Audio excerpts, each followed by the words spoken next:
while certain politicians, including the Prime Minister, have said, the previous Prime Minister, have said that it's not more common, and it's not related to global warming, the scientists who specialise say the opposite.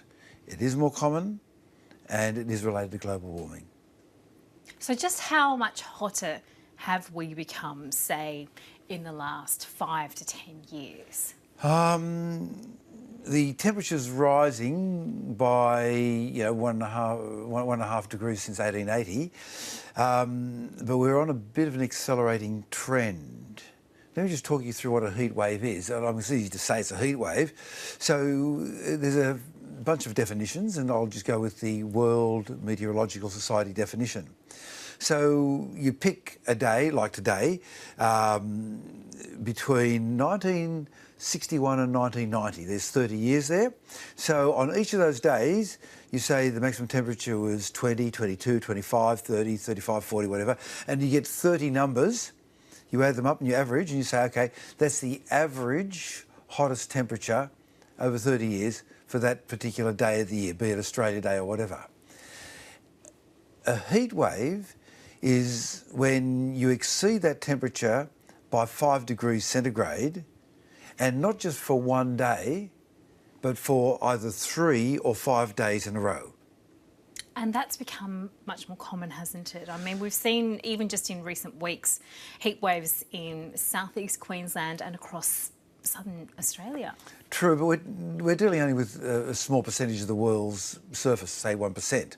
If you look at the whole planet, well, firstly, the name of our planet is wrong. It should be called planet water, because it's 70% water, not planet Earth, which is only 30%. But if you look at the land, in the 1960s, in any calendar year, heat waves would affect 1% of the Earth's surface so it's the 5 days, 5 centigrade degrees up.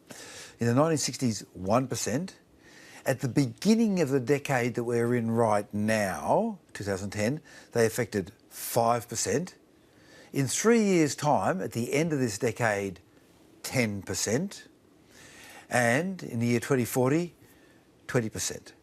In other words, in your children and my children's lifetime, things will have changed so that instead of heat waves affecting your part of the planet 1% of the time, it'll be 20% of the time.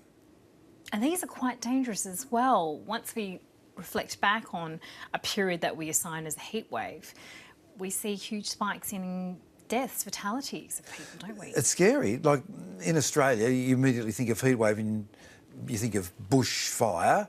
And the classic one, the terrible one, was 2009 Victoria, Black Saturday.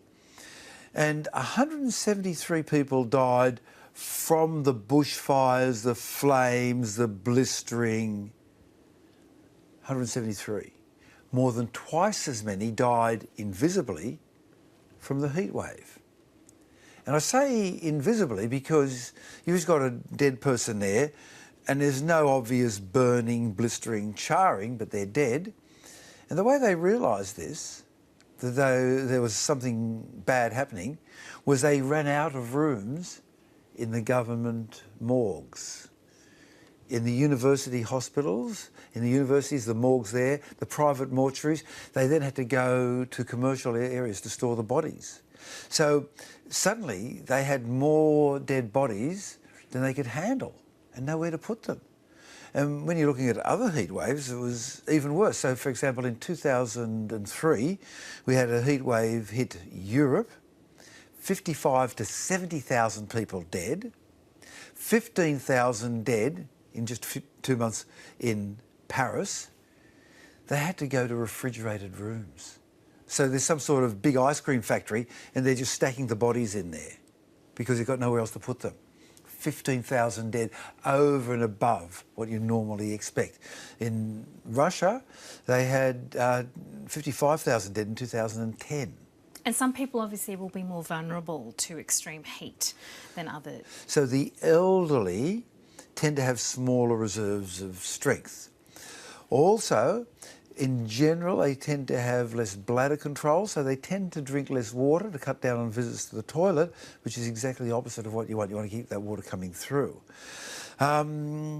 single living alone, well, if you fall and collapse, you've got your family around you to ring and say, hey, Miriam's fallen over. But if you're by yourself, no.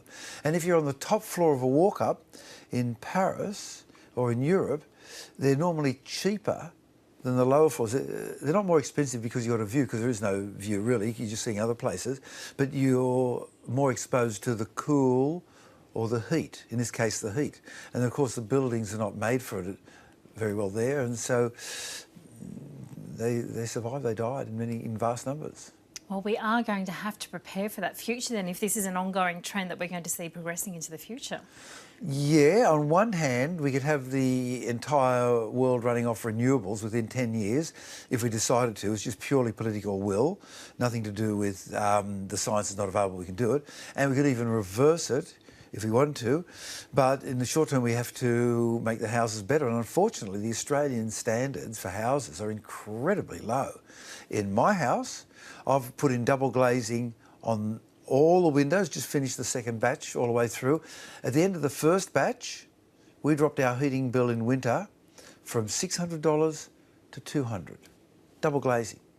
It's so simple. It should be made compulsory, and then economies of scale will kick in, and they will become, as they are in California, cheaper than single glazing because of the economies of scale. Oh, some very handy tips there, particularly with a long hot summer still going here in Australia. Dr. Karl, thank you very much. Thank you, Dr. Miriam.